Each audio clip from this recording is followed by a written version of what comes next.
Nous avons la question de la sœur Stech Bawenda.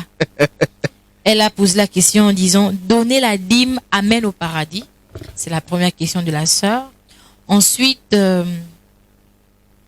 elle demande aussi « Ne pensez-vous pas que la dîme doit nous servir à tous? Pourquoi oublier les fidèles ?» Non, sœur Bawenda. D'abord la question de la sœur. C'est fini? C'est fini? Bawenda. Ensuite la question de la sœur. Non, on répond d'abord à la sœur Bawenda. D'accord. Non, sœur Bawenda, nous ne sommes pas en train de faire le procès de la dîme.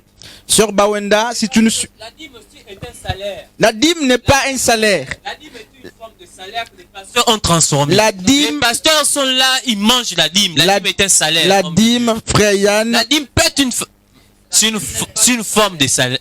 Ok. C'est une forme Ok, frère Yann, c'est un impôt.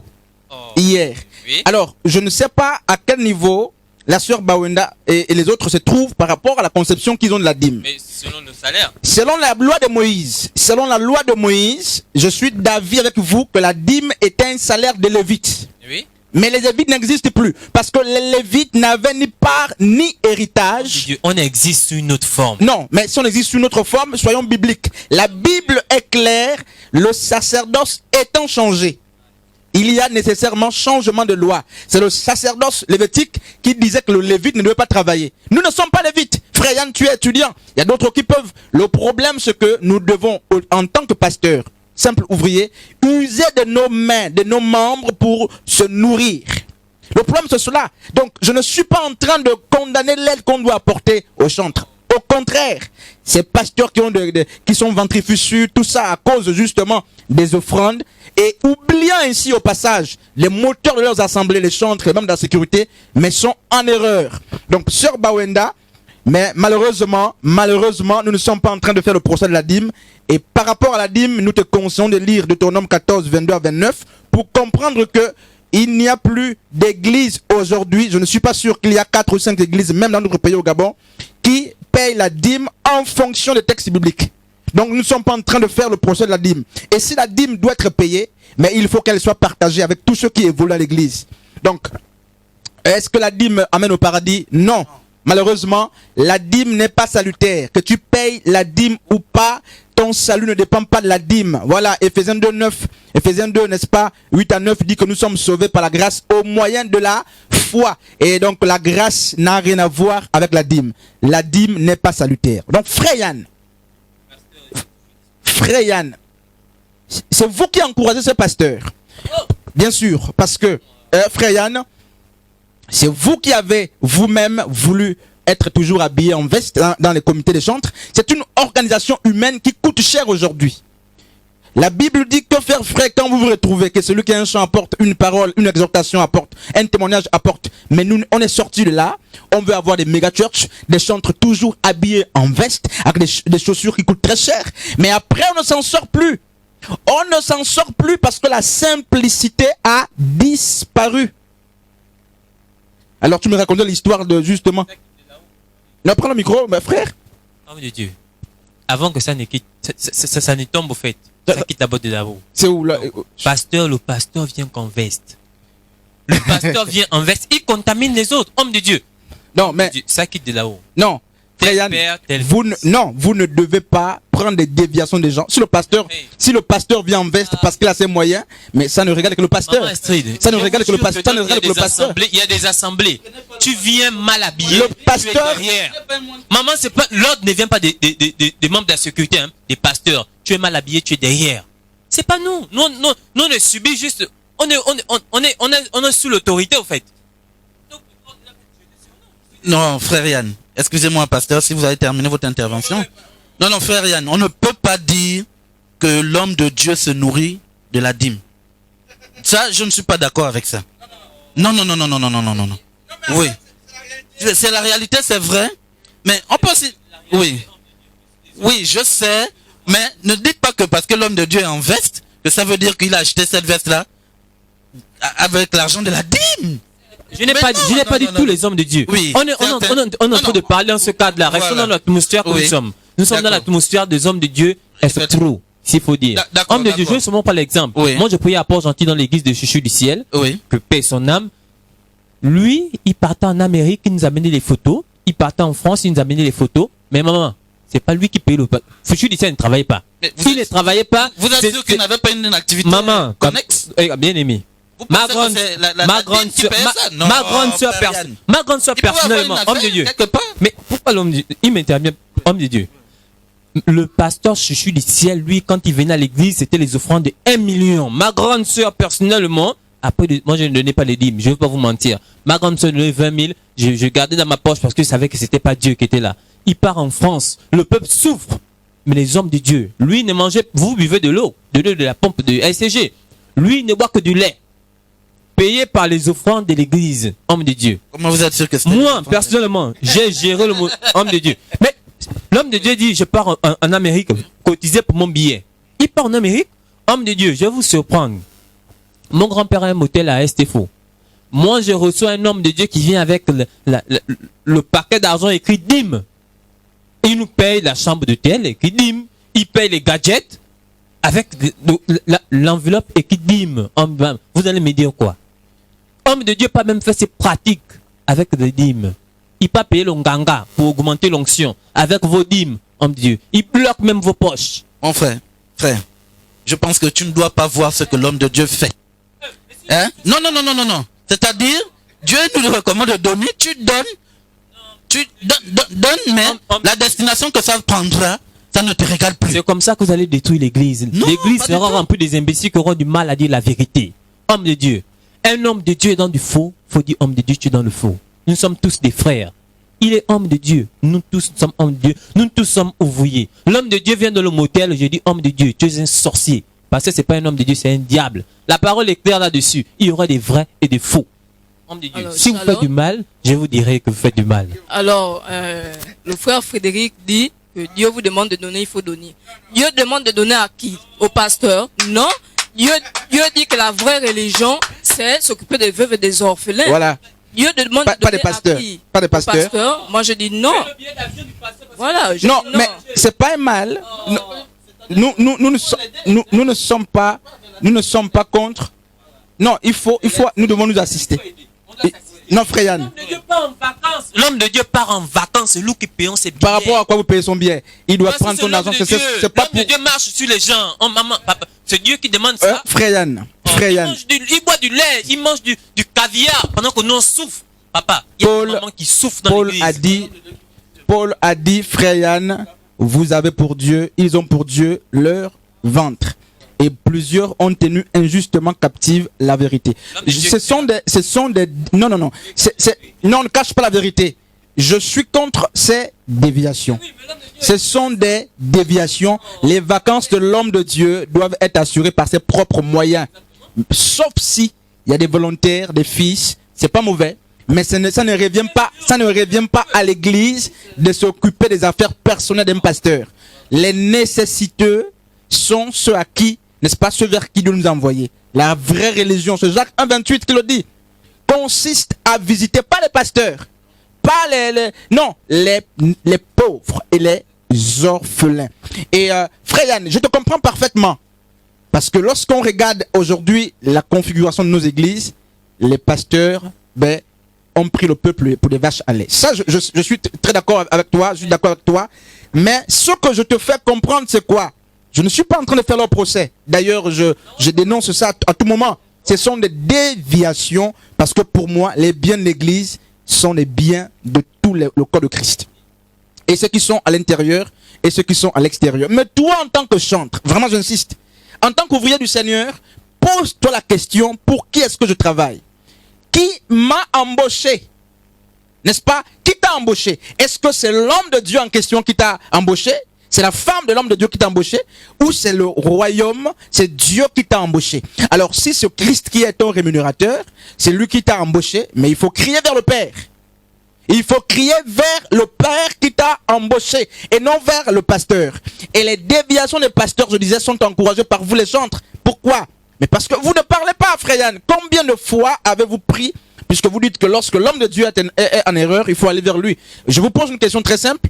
Combien de fois, frère Yann, avez-vous pris, n'est-ce pas, le courage donné par l'Esprit de Dieu et êtes-vous parti aller vers justement ces hommes pour dire, père ou un tel homme de Dieu, frère, tu es en dérapage, tu es en erreur à ce moment. Frère Yann, je vais te donner la parole. Je vais te donner la parole. Donc, autant vous condamnez les hommes de Dieu, mais ils reviennent vers vous parce que vous les chantres. Vous vendez vos CD. Vous vendez votre musique. Vous faites des concerts payants. Et étant c'est comme ça, vous ne parlez pas en fait. Vous vendez vos CD et vous vous appelez les adorateurs du Seigneur. Est-ce que tu peux me citer aujourd'hui, au niveau de l'Afrique, 4 chantres que tu connais, objectivement, des chantres du Seigneur? Pasteur. Non, 4 chantres que tu connais. Pasteur. De noms qui servent non, sans. Moi je ne dirais pas non. Mais bien sûr, c'est pour dire que vous, les chantres également, vous vendez. Tombe du ciel. Mais non, ça ne tombe pas du ciel. Est-ce qu'on grave un CD, ça tombe du ciel? Non, frère Yann, mais homme de Dieu. Mais frère Yann. Moi j'ai fait un chant, je fais sortir le CD. Oui. Logique. Mais frère Yann. Mais attends. Frère Yann. Les CD sont vendus. Frère Yann. Pasteur, les CD sont vendus. Oui. Mais ces hommes de Dieu là, ils partent faire des cultes. Amen. Ils reçoivent des enveloppes. Non, des gombistes. Pasteur. Non, mais c'est ce que je suis en train de faire comprendre. Une taxe de gombiste, eux, ils sont des plus grands gombistes. Bien sûr, ce sont des vrais gombistes. Mais homme de Dieu, le CD ne peut pas être vendu si nous sommes chrétiens. Le don qu'on a reçu de Dieu, on le donne gratuitement. C'est pourquoi j'aime dire justement qu'il n'y a plus de véritables chantres. Parce que lorsque vous regardez un artiste justement païen, comparé à un artiste chrétien, il n'y a aucune différence. C'est peut-être le nom de Jésus qu'on utilise qui fait la différence. N'est-ce pas? Qui fait la différence? Non, mais c'est pas comme ça, ça ne se passe pas comme ça. N'est-ce pas? Salomon a composé combien de cantiques? 1500 cantiques. Il n'a vendu aucun cantique. N'est-ce pas? Non, il y a des Bibles qui sont... C'est pas tout le monde qui vend les Bibles. J'ai une Bible avec moi que je n'ai pas achetée. On me l'a donnée gratuitement. Donc, les déviations ne peuvent pas annuler la norme qui existe, frère Yann. N'est-ce pas? Donc, que les pasteurs prennent les biens de l'église pour les distribuer avec tous ceux qui sont à l'église et surtout avec les nécessiteux. Nous ne sommes pas contre ça. Mais je te fais comprendre que toi, en tant qu'homme de Dieu, tu ne dois pas réclamer un quelconque salaire chez un homme. Nous, on ne réclame pas un salaire, homme de Dieu. Et je vous assure même que les 10 000 qu'on te donne dans l'église, c'est même pas un salaire. Amen. Tu peux aller travailler. Moi, je fais aussi du cinéma. Ton tournage, ça peut coûter 20 000. Amen. Mais tu viens samedi à l'église, on te donne 1500, c'est pas un salaire. Moi, je parle de l'aide, maman pasteur. Moi, je parle de l'aide. Je suis sûr de l'aide. Mais ma pasteur, excusez-moi aussi. Excusez-moi. Il y a une autre question que j'ai reçue sur le forum. Et une soeur, un frère pouvait demander sur un frère musicien. Il dit son pasteur, ils sont allés à un décès. Le pasteur a reçu l'enveloppe et il a dit au frère, bien-aimé, on donne gratuitement, on reçoit gratuitement. Et le frère a demandé au pasteur, homme de Dieu, mais vous avez reçu, non? Le frère a été sous discipline. Amen. L'homme de Dieu a dit, pourquoi vous ne pointez pas du doigt? Il a été sous discipline.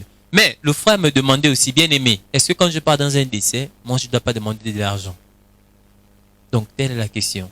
Est-ce que lorsque je pars dans un décès ou dans un mariage dont ils ont besoin d'intervention de louanges, est-ce que je ne mérite pas un revenu financier? Telle est la question qui a été posée. Ok, je vais, pendant que la maman Astrid prend le micro, je vais d'abord répondre. Non, mais cet homme de Dieu n'est pas affranchi. Voilà pourquoi je dis, il ne faut pas confondre les déviations individuelles des pasteurs avec ce qui doit être. La norme est biblique, n'est-ce pas? Alors, si cet homme de Dieu a eu le courage de prendre une enveloppe, mais c'est pas à lui d'interdire justement aux fidèles de prendre quelque chose. Il est même dans l'hypocrisie.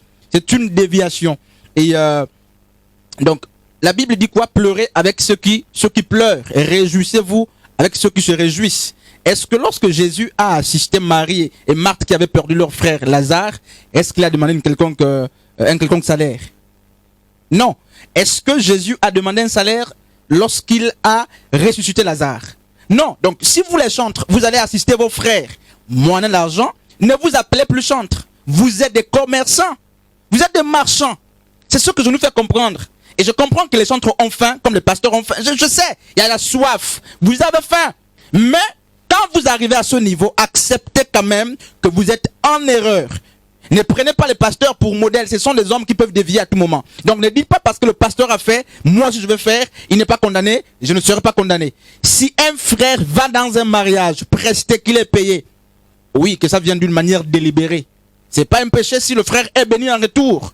C'est pas un péché. Mais que le frère n'aille pas soutenir l'autre frère avec à l'esprit l'idée d'être payé en retour. Ça, ce n'est plus l'amour. il va parce qu'il doit être payé, et ça, ce n'est plus assister. Va librement, le frère Yann a perdu un frère, ben je viens, nous étions allés au malheur avec Lady, le frère Nourdine, chez un frère à Bizango, je pense à 21h. On a marché vraiment, c'est une longue distance. On a allé assister le frère à 3 ou 4. On a pris des risques parce que c'est au moins 1 kilomètre qu'on a marché dans l'obscurité. Mais on n'a pas attendu un quelconque salaire. On l'a fait parce que les Écritures disent, Jésus a dit, c'est quand vous allez vous aimer que le monde saura que vous m'appartenez. Et cela, donc, si les frères en retour nous payent le retour, le taxi, mais c'est pas un mal. Mais nous ne sommes pas allés avec l'idée d'être payés. Donc, un frère qui va dans les cérémonies pour être payé, c'est un artiste. Il comprend que c'est un commerçant. C'est pas un chantre. Même s'il a reçu le don de chantre, il est en train de le monétiser. Il est en train de le marchander. C'est un commerçant. Simplement. Vous êtes beaucoup comme ça, des chantres qui sont des commerçants. Vous savez que vous n'êtes plus des adorateurs véritables. Vous vendez. Donc, vous travaillez pour vos intérêts, pour vos poches. Mais vous avez quand même l'étiquette de chantre. Maman Strida, le micro, n'est-ce pas? Shalom. Shalom. Je vais donner certains versets bibliques, peut-être qui vont aider d'autres. Dans Luc 10, 4 à 7, Actes des Apôtres 20, 32 à 35, 2 Corinthiens 12, 12 à 14, 1 Thessaloniciens 2, 9 à 11, 2 Thessaloniciens 3, 6 à 15. Donc ces versets bibliques montrent combien de fois déjà le Seigneur nous demandait d'aller servir gratuitement. Et le Seigneur insistait, ne prenez ni argent ni tunique. Et l'apôtre Paul ici, dans certains chapitres, précise qu'il est allé vers des gens sans rien demander, mais il recevait des dons libéraux. Ça voudrait dire qu'il arrivait dans une maison, s'il fallait qu'on lui donne à manger, il prenait, c'était pas interdit. S'il fallait qu'on lui donne une chambre pour se coucher, il se couchait, mais il n'imposait rien du tout. Maintenant, aller dans les décès pour... on dit la chorale va chanter toute la nuit et va recevoir une enveloppe. Ce n'est pas une organisation biblique. Voilà. Ce n'est pas une recommandation de Dieu. C'est des voleurs, simplement. Oui, ce n'est pas une recommandation Non, c'est des de voleurs. Dieu. C'est une c'est organisation humaine voilà. qui cause des problèmes. Or, si on respectait certains versets bibliques qui disaient ne prenez ni argent ni or, on respectait les versets bibliques qui nous disent de pleurer avec ceux qui pleurent, de chanter avec ceux qui chantent, on n'allait pas arriver à cela. Donc, c'est pour dire, Yann, que c'est une organisation humaine qui a amené simplement du désordre. On justement. devrait par contre retourner dans les Écritures. Si chacun peut retourner dans les Écritures, je pense que ces hommes de Dieu vont commencer à avoir honte. Mais c'est parce que beaucoup ne lisent pas la Bible, beaucoup ne connaissent pas, et on reste attaché à ce genre de choses. Merci, Maman Astrid. Je vais appuyer avant que Papa Frédéric ne poursuive. Alors, nous sommes dans Luc chapitre 10, chapitre 17, à partir du verset 10. Regarde, frère Yann, ce que tu es. Regardons ce que nous sommes, d'après le Seigneur. Dieu nous qualifie de serviteurs inutiles.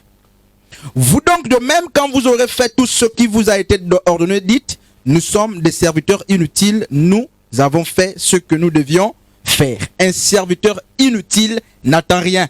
Il ne fait que ce que le maître lui a demandé de faire. Frère Yann, Maman Astrid a bel et bien souligné un argument très fort. C'est une organisation, n'est-ce pas, humaine, et qui est en déphasage avec les Écritures.